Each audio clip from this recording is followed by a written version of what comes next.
Today's video is going to be a fun chat about wedding things. I'm going to share all of our non-traditional wedding ideas. To catch you guys up if you haven't watched my channel in a little while or ever, my name is Emily. I recently got engaged to my wonderful fiance Justen about 3 months ago. He's over there watching. He has headphones in.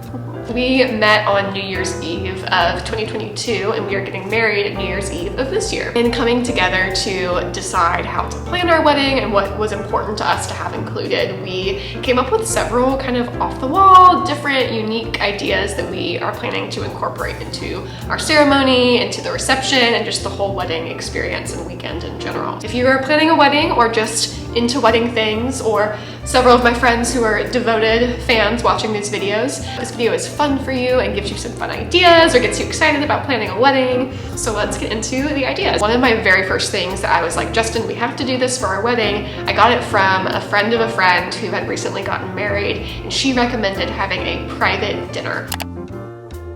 What that looks like is, instead of eating dinner with your wedding guests during your reception when everyone else is eating, you have a separate time where you and your now husband get to eat together. And the reason that we are doing this and why this friend did this as well is she really wanted a private moment, just the two of them, to talk and see each other without a million people and cameras in your face, and people trying to talk to you. Actually get to eat the meal together. I feel like we hear so many stories of husbands and wives not actually eating at their wedding because they're stressed or they don't have time or they're busy talking to people. And so this idea of a 30 minutes or an hour, just the two of them, to enjoy their wedding food, but also enjoy being husband and wife for the first time and just have a moment to breathe and process and talk and just get some separation from the chaos, I thought was really smart. And we thankfully asked our venue about it and they were like all for it. We're also doing a first look. This is more common now, of course. First looks aren't tradition technically. Usually the first time the groom sees the bride in her dress, and really that day, is and she is walking down the aisle. But first looks are so common, and the reason we're doing it is not really for sentimental reasons, it's more just logistical because we're getting married on New Year's Eve. So the sun actually sets in North Carolina around 5 p.m. We're doing all of our pictures in advance of the ceremony because of that. Originally I was actually wanting to do the traditional walk down the aisle, and that's the first time that he would see me, but just the intimacy of getting to see each other all dressed up before everyone else does sounds so sweet. We're very excited for doing our first look. Another fun thing that we're doing that's kind of related to breaking that tradition of when the husband sees the wife for the first time is we are going on a date the morning of our wedding. And this might be my favorite thing that we are doing that's kind of non-traditional, or really very non-traditional. And that is because we met exactly 365 days before the day we're getting married. So last New Year's Eve, we went on a coffee date in the morning right after I got off of my night shift. If you watched our How We Met video, we talk about that. I think it's in part 2 where we talk about our first date and how I knew he was the one. But we are planning to go back to that same coffee shop where we had our first date and kind of recreate our first date as our 1-year anniversary date, which just sounds so sweet and fun. It works out pretty well with the flow of the day because we're having a later ceremony. We have a lot of time in the morning that's just kind of free time to go on a date, get coffee, breakfast before we even have to start getting ready for the wedding. Getting to have that moment together and just reflect on the past year and how far we've come, and like going into the day together just seems really, honestly, holy and really special and intimate. So pumped for that. The other thing I am very excited about is we are having a worship night immediately after our rehearsal dinner. Y'all are getting like my favorite 2 things in the middle of this video. It's actually an idea I saw on someone's Instagram reel years ago. There was a Christian YouTuber who I follow. She did a worship night the night before her wedding with her rehearsal dinner.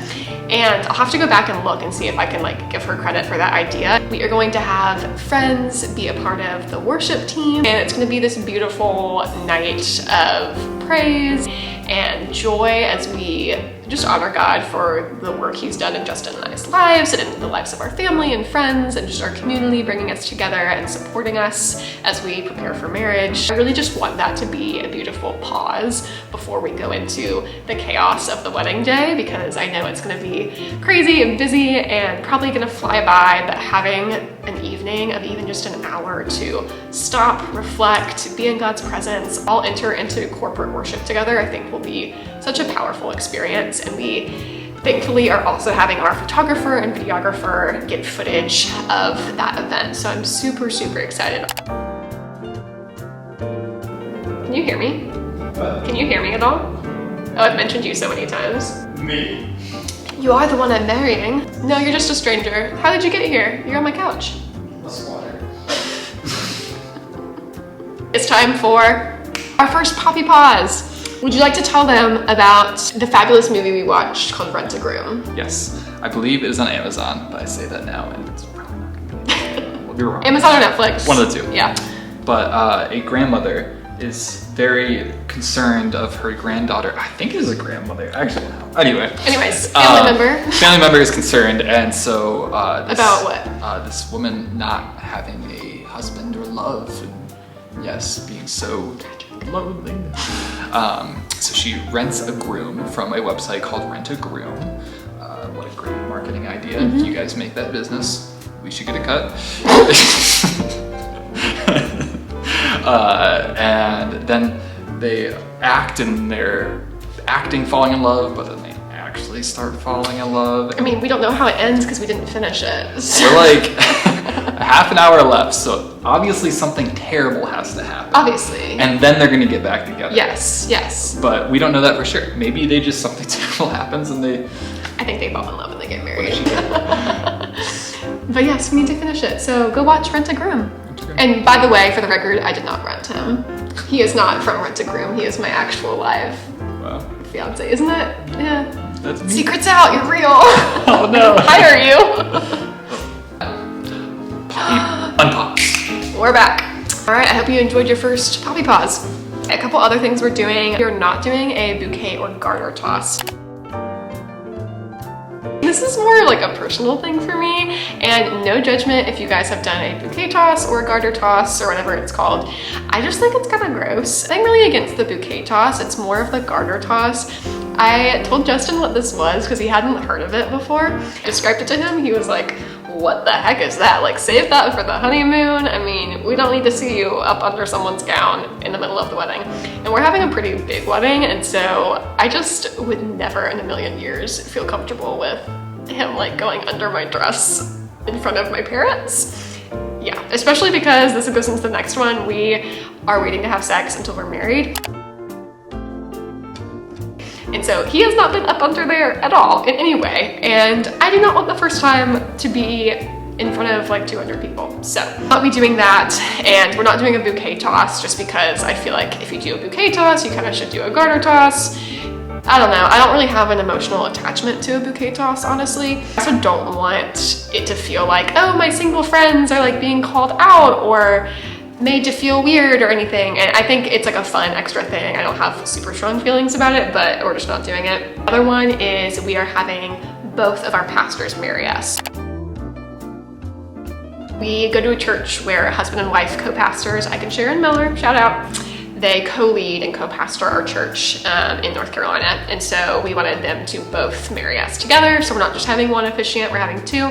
They did this earlier for a wedding this summer, and they're gonna do it again for our wedding, which I'm super pumped about. I'm not exactly sure how that's gonna look in terms of like switching off words and both talking, but we both love them so much, and it would just be wrong to choose one of them. So in terms of vows, something different that we're doing is we're probably going to combine both the traditional vows and like writing our own personal vows.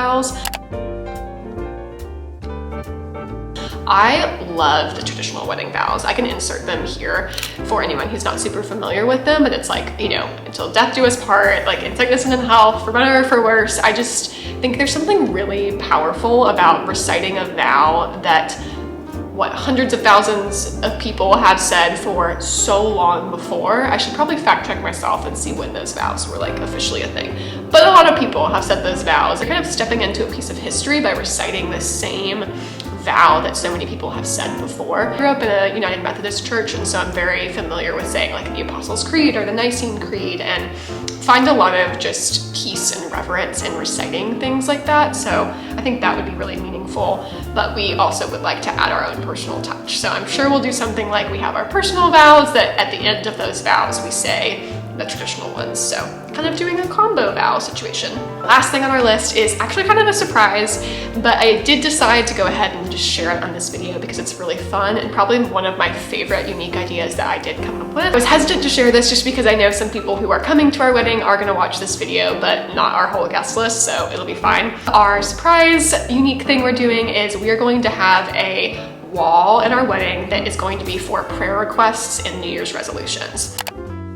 I saw something similar to this on Pinterest. I'll insert a picture of it here, where they had little envelopes for people to put their New Year's resolutions, or like you take one and put one in or something like that for a New Year's wedding. But we really liked the idea of having people take slips of paper and write things that they were dreaming about for the new year or hoping for, praying for, things they're working on, resolutions. And then we're gonna take all of those from all the little envelopes on the wall and pray over them for the next year or however long. And they'll be anonymous or people will put their names. But we just love the idea of getting to like hear from our community, continue to serve the people who showed up and spent their time and money to come celebrate us, and us to get to still like hold on to them in our lives and like be a part of their lives by praying for them. It was just something that came to me when I saw that wall. I thought it would be a really special thing, especially going into a new year and incorporating just like the reflectiveness and reverence of going into a new year and the excitement. But yeah, that is it. We have other surprises that we're doing for our reception and other things, but those are kind of the main ones that aren't really surprises, except for the prayer wall, which is sort of a surprise, but now you know. So that is my list of our non-traditional wedding things we are doing. I hope that was fun. If you are doing something similar or liked one of those ideas, let me know. Or if you have other fun, unique wedding ideas that you've done, comment them below. I would love to hear. All right, hope you guys have a great rest of your day. Bye.